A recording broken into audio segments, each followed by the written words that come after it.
नमस्कार। आज हम हिमाचल प्रदेश का प्रारंभिक इतिहास का पार्ट 3 स्टडी करेंगे। महाभारत काल में हिमाचल।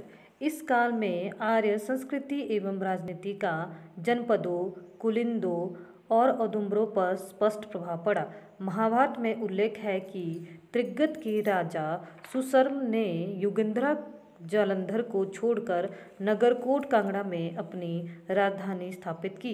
पर्वतीय क्षेत्र के अधिकतर गणों ने पांडवों की प्रधानता स्वीकार की।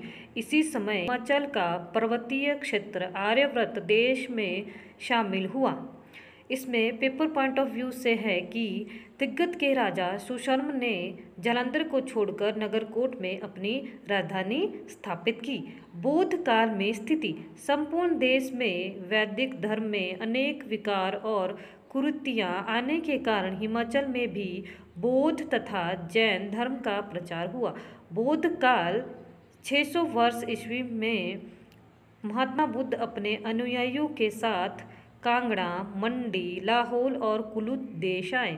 आर्यों की राजनीतिक शक्ति कमजोर होने के कारण पर्वतीय राज्यों में एक प्रकार से सैनिक राजतंत्र स्थापित हो चुका था।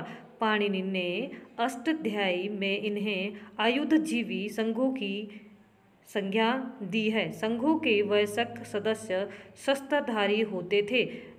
आयुधजीवी कबीले कहलाते थे। यह सह जनपद स्वतंत्र रूप से मौर्य काल तक अस्तित्व में रहे। Exam point of view. बौद्ध काल 600 वर्ष ईसा पूर्व महात्मा बुद्ध अपने अनुयायियों के साथ कांगड़ा, मंडी, लाहौल और कुल्लू देश आए। मौर्य काल। चंद्रगुप्त मौर्य ने इन्हीं पर्वतीय गणराज्यों से अपनी सैनिक भर्ती करके नंद वंश को पराजित किया और मौर्य वंश की नींव रखी। अशोक महान के समय हिमाचल के गणराज्य मौर्य राज्य के अधीन थे। इसमें पेपर पॉइंट ऑफ व्यू से है कि मौर्य वंश की स्थापना किसने की, तो चंद्रगुप्त मौर्य ने नंद वंश को पराजित करके मौर्य वंश की स्थापना की या नींव रखी। गणराज्यों की पुनः स्थापना।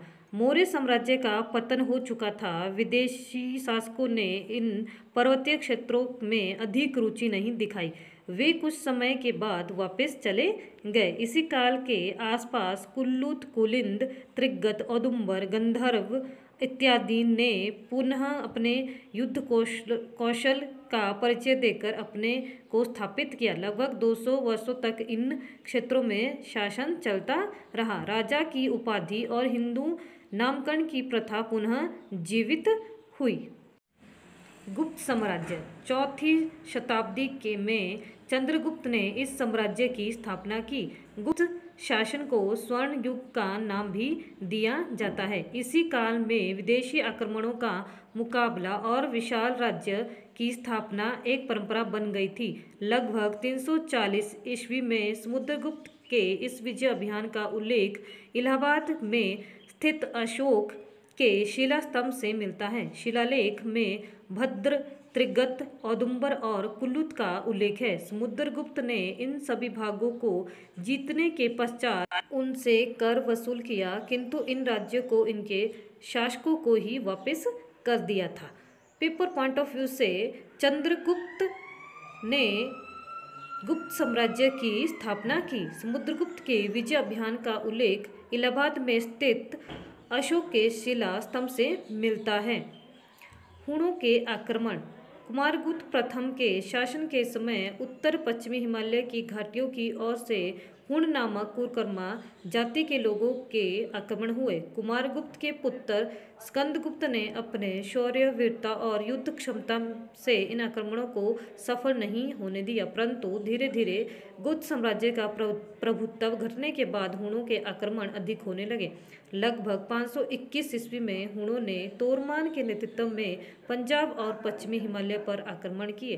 तोरमान के बाद उसके पुत्र मिहिरकुल ने 525 ईस्वी में पंजाब से लेकर ग्वालियर तक का प्रदेश जीत लिया था। इस काल में हिमाचल का अधिकतर भाग भी हुणों के अधीन आ गया होगा।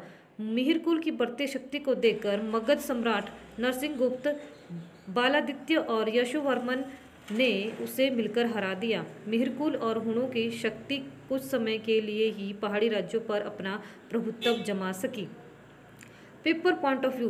हुणों के आक्रमण कुमारगुप्त प्रथम के शासन के समय हुण नामक जाति कुरकर्मा जाति के लोगों के आक्रमण हुए। कुमारगुप्त के पुत्र स्कंदगुप्त ने इन्हें सफल नहीं होने दिया।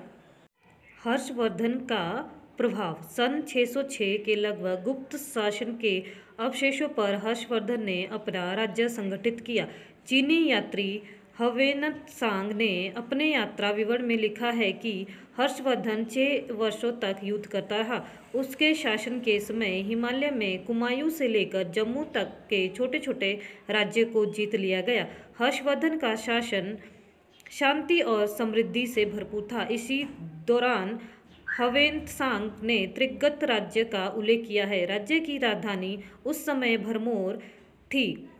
ह्वेनत्सांग को हर्षवर्धन ने जालंधर के राजा उदित के समय में ही पहाड़ी प्रदेशों में बौद्ध धर्म का प्रचार करने भेजा था। अब पेपर पॉइंट ऑफ व्यू से चीनी यात्री ह्वेनत्सांग हर्षवर्धन के शासनकाल में भारत आया था। त्रिगत राज्य की राजधानी उस समय भरमौर थी।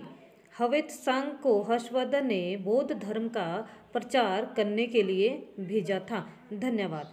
यदि आपको मेरी वीडियो अच्छी लगी तो लाइक, शेयर, कमेंट करना ना भूलें और प्लीज़ मेरे चैनल को सब्सक्राइब अवश्य करें।